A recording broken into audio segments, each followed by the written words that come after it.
प्यारे बच्चों, जिवें तुहानूं पता है कि हुण करोना वायरस जिहड़ा हैगा है वो अपने इत्थे फैलिया होया पूरी दुनिया 'ਚ ते आपां हुण स्कूल नहीं आ रहे है ना बच्चे ते आपां सोशल डिस्टेंसिंग रखनी आ, आपां अपने आप का बचाव करना है ते ओहदे करके असीं जिहड़ी पढ़ाई है तुहानूं जिहड़ा ऑनलाइन करा रहे हैं ओहदे करके जिहड़ी गौरमेंट वो बड़े उपराले कर रही है। साडा TV चैनलों ते प्रोग्राम हुंदा आ, ਅਸੀਂ ਤੁਹਾਨੂੰ WhatsApp ग्रुप राही भी पढ़ा रहे हैं। बेटा ਹੁਣ एक जो नवी चीज़ ਅਸੀਂ शुरू करन जा रहे हैं वो हैगा YouTube चैनल अपने स्कूल का। ਇਹਦੇ ਵਿੱਚ बेटा सारे बच्चे अध्यापक ਤੁਹਾਨੂੰ पढ़ाया करनगे ਤੇ ਤੁਸੀਂ पढ़ना, ਤੁਹਾਨੂੰ ਵੀਡੀਓ ਸੈਂਡ ਕਰ ਦਿੱਤੀ ਜਾਵੇਗੀ ਪਾਠ ਦੀ पढ़ा के समझा के ਤੇ ਤੁਸੀਂ ਉਹਨੂੰ ਆਪਣੇ ਜਿਹੜਾ ਤੁਹਾਨੂੰ ਲਿੰਕ ਭੇਜ ਦਿੱਤਾ ਜਾਵੇਗਾ ਤੇ ਤੁਸੀਂ ਇਦਾਂ ਕਰਨਾ ਹੈ ਕਿ ਸਾਰੇ ਜਿਹੜੇ ਹੈਗੇ ਆ ਬੱਚੇ ਜਦੋਂ ਮਰਜ਼ੀ ਤੁਸੀਂ ਲਿੰਕ ਖੋਲ ਕੇ ਤੇ ਪੜ੍ਹ ਸਕਦੇ ਹੋ ਤੇ ਆਪਣਾ ਕੰਮ ਜਿਹੜਾ ਬੜਾ ਆਸਾਨੀ ਦੇ ਨਾਲ ਜਾਰੀ ਕਰ ਸਕਦੇ ਹੋ।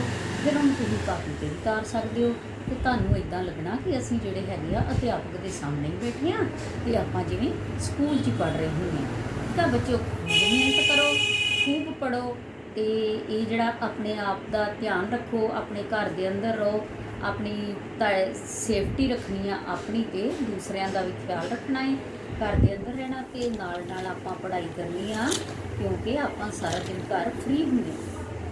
तो बेटा चलो आपां WhatsApp ग्रुप राही भी जिहड़ा हैगा ये जिन्ना हुण तक दा सिलेबस असीं कर लिया होया है तो तुहानूं मैं सोच रही हाँ कि तुहाडा रिवाइज हो जाऊगा। इसलिए मैं सब तो पहला आपां पंजाबी पाठ पुस्तक 6वीं के बच्चों लिए आए। ये पहला पाठ आ तिरंगा। बेटा तिरंगा तुहानूं पता है ना, तिरंगा झंडा है साडा, साडे देश की शान है। ये जिहड़ी कविता है उस संबंधी हैगी आ कि आ झंडिया तिरंगिया निराली तेरी शान है, सारे देश वासियां नूं तेरे उत्ते माण है, एक एक तार तेरी जापे मूहों बोलदी, मुल आज़ादी सदा लहूआं नाल तोड़दी, उच्चा साडा अंबरां तो झूलदा निशान है, झंडिया तिरंगिया निराली तेरी शान। की कहंदे भारतवासी कहंदे हे साडे तिरंगे झंडे तेरी शान बहुत उच्ची आ, सारे देशवासियों सारे जिन्ने साडे देश के वासी आ, जिन्ने साडे देश के बसिंदे आ, जिहड़े इत्थे वसदे आ, सारिआं नूं तेरे ते माण। तेरे झंडे दी जिहड़ी एक एक तार आ, एक वो की करदी आ, वो धागा जिहड़ा एक एक जिहड़ा बुनिया होया जिहदे नाल झंडा बणिया होया, एक एक तार ते जापे मूहों बोलदी।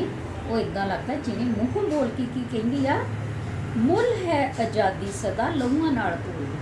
ते ये आज़ादी जिहड़ी हैगी आ असी किवें लई आ, खून दे के बहुत सारे जिहड़े शहीदियां दित्तियां गईयां ते फिर साडा देश आज़ाद होया ते साडा जिहड़ा झंडा है तिरंगा आसमानां नूं छूया ते ये साडी आन बान ते शान, ये साडी जिहड़ी हैगी आ देश दी शान दा प्रतीक है झंडा ते सारे दुनिया जिहड़ी आ इहदे उत्ते माण करदी आ। ते ये ना अंबरां ते इदां है कि जिवें अंबर दे उत्ते झूलदा होया निशान आ, बहुत उच्चा साडा चिन्ह हैगा।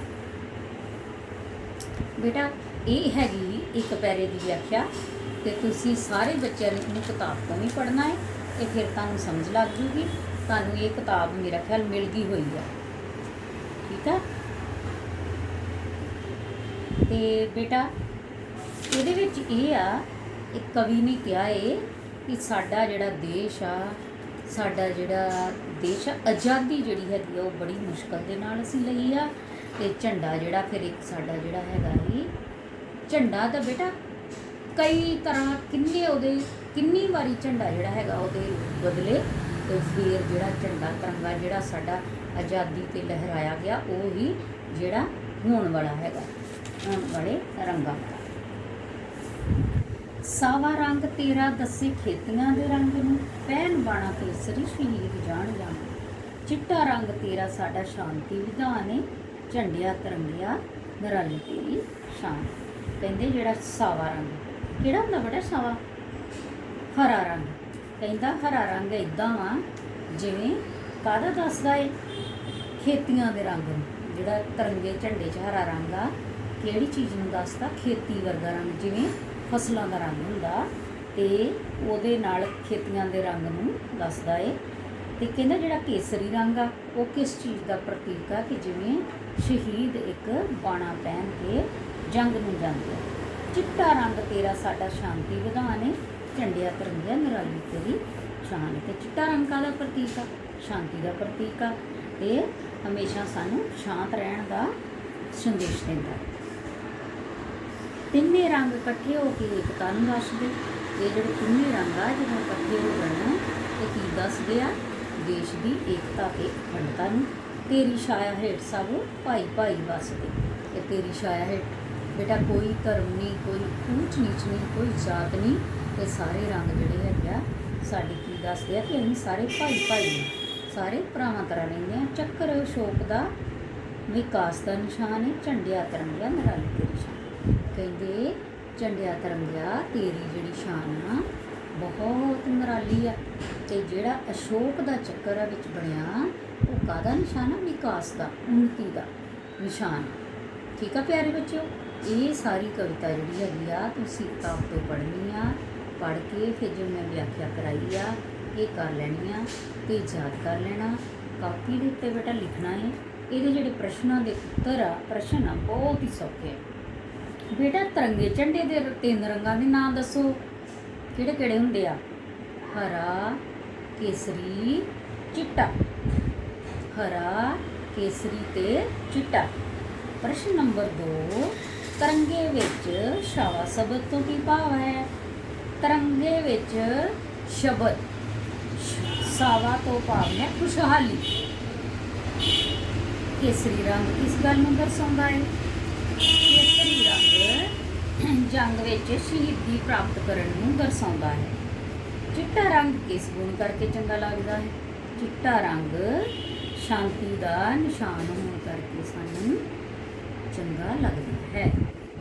ਠੀਕ ਆ, ਚਿੱਟਾ ਰੰਗ ਸ਼ਾਂਤੀ ਦਾ ਵਿਧਾਨ ਆ, ਇਸ ਕਰਕੇ ਚੰਗਾ ਲੱਗਦਾ ਹੈ। ਅਸ਼ੋਕ ਚੱਕਰ ਦਾ ਕੀ ਭਾਵ ਹੈ? ਅਸ਼ੋਕ ਚੱਕਰ ਦਾ ਭਾਵ ਹੈ ਕਿ ਦੇਸ਼ ਤਰੱਕੀ ਕਰ ਰਿਹਾ ਹੈ, ਵਿਕਾਸ ਦਾ ਨਿਸ਼ਾਨ ਅਸ਼ੋਕ ਚੱਕਰ। ਹੋਰ ਬੇਟਾ ਇਹ ਤੇ ਹੋ ਗਿਆ ਤੁਹਾਡੇ ਪਾਠ ਨੂੰ ਆਪਾਂ ਪੜ੍ਹਿਆ, ਕਵਿਤਾ ਪੜ੍ਹੀ, ਪੜ੍ਹ ਕੇ ਉਹਦੀ ਵਿਆਖਿਆ ਕੀਤੀ। ਵਿਆਖਿਆ ਤੋਂ ਬਾਅਦ ਆ ਥੋੜ੍ਹੇ ਜਿਹੇ ਪ੍ਰਸ਼ਨਾਂ ਦੇ ਉੱਤਰ ਆ ਇਹ ਕੀਤੇ ਆ ਬੇਟਾ। ਇਸ ਤੋਂ ਬਾਅਦ ਕਿਤਾਬ ਦੇ ਉੱਤੇ ਖਾਲੀ ਥਾਵਾਂ ਹੈ, ਉਹ ਤੁਸੀਂ ਬੇਟਾ ਜ਼ਰੂਰ ਕਰਕੇ ਮੈਨੂੰ ਫੋਟੋ ਜ਼ਰੂਰ ਭੇਜਣੀ ਆ। ਇਹ ਪਾਠ ਦੇ ਪ੍ਰਸ਼ਨਾਂ ਦੇ ਉੱਤਰ ਲਿਖ ਕੇ, ਕਵਿਤਾ ਯਾਦ ਕਰਕੇ ਤੁਸੀਂ ਮੈਨੂੰ ਇੱਦਾਂ ਹੀ ਵੀਡੀਓ ਬਣਾ ਕੇ ਆਪਣੀ ਭੇਜ ਸਕਦੇ ਹੋ। ਠੀਕ ਆ, ਥੈਂਕ ਯੂ ਬੇਟਾ।